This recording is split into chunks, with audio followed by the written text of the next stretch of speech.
Hey guys, welcome to Breaking Feud. I'm not in my normal setting. I'm out, right now, but I do want to, talk about the new released MoonSwatch, the MoonSwatch 1965.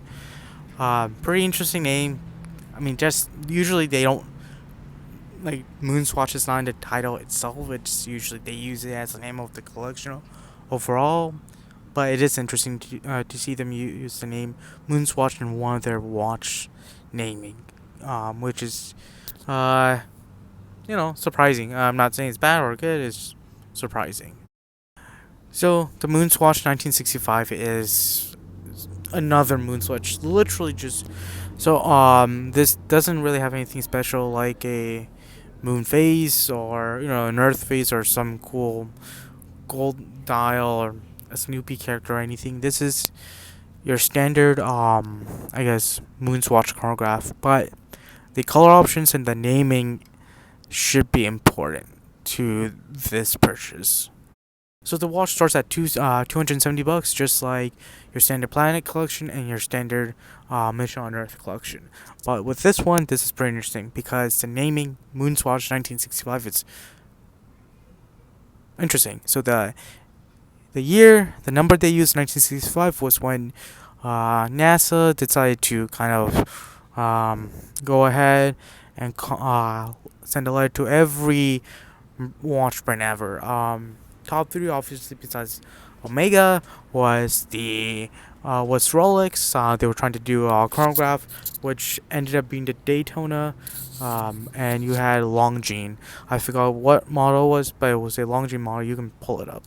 But it was a thing where they ended up just using the Omega watch because they went through. So a lot of these watches went through rigorous testing, and Omega happened to be the watch that passed almost all the tests.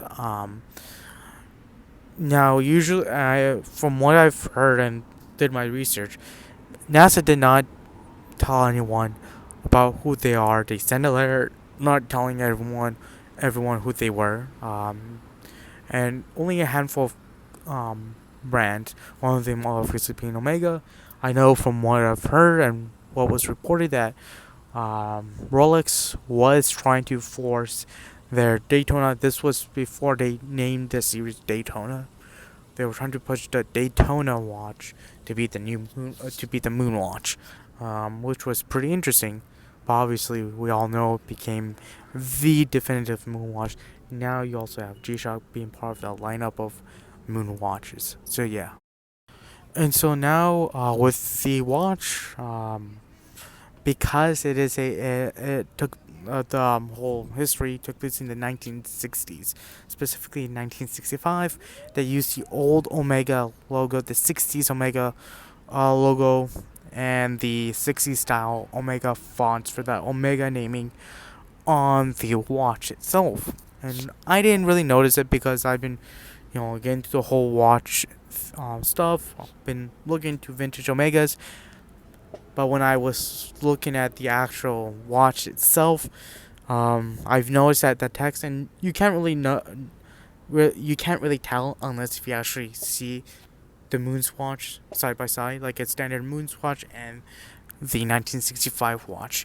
They use like the older style text and the older style logo, the 60s vibe, which is pretty cool. Seeing customers wearing that watch and then having tried it myself out, it is pretty interesting to be honest. It from a distance it does look more like a Speedmaster than a MoonSwatch compared to the actual mission to the moon, which I pretty do love. And on the chronograph, where the 1/10 of a second and the minute hand is on the top portions of it instead of being 60 on the minutes and whatever on the 1/10 of a second, it's for the minutes it's 19, and then on the other dial it's 65, which is pretty interesting.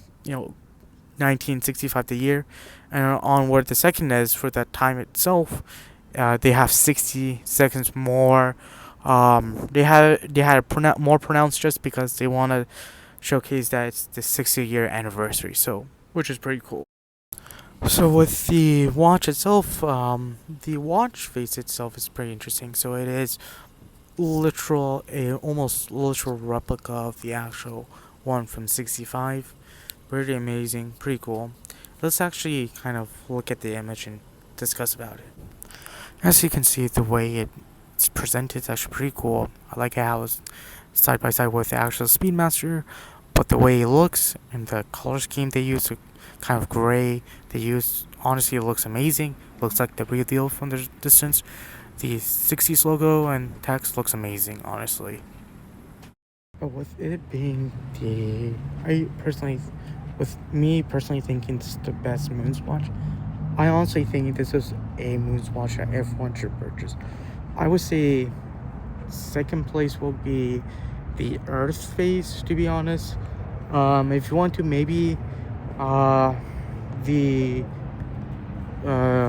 I guess the Snoopy, but I would choose something like the Colorful Planet options or the Mission to Earth collection. And the reason is it's a watch by the end of the day. You want to also have something colorful in the collection and whatnot. But if you're looking for something like original, closer to the Speedmaster, I will say go with at least this one, 1965, just because of the history and whatnot behind the naming scheme in the watch itself. But also, the Earth face isn't bad. But at the same time, how often are you going to use this Earth face versus the chronograph? Even though not much people use the chronograph, it's still a much better function over the Earth face. So yeah, is it a worthy pickup? Honestly, yes. But at the same time, it is a Swatch watch. And you typically, you have to expect this when you get into a Swatch watch, and this is based on not just my experience, but everyone else's. It's not repairable. Anything happens, you're screwed. It is bioceramic, so the whole bioceramic material, but it's really made from plastic. So yeah, thank you for watching this video. As always, please stay tuned for more content. As always, hit the subscribe button, share this video with everyone else, and give us a thumbs up. Take care.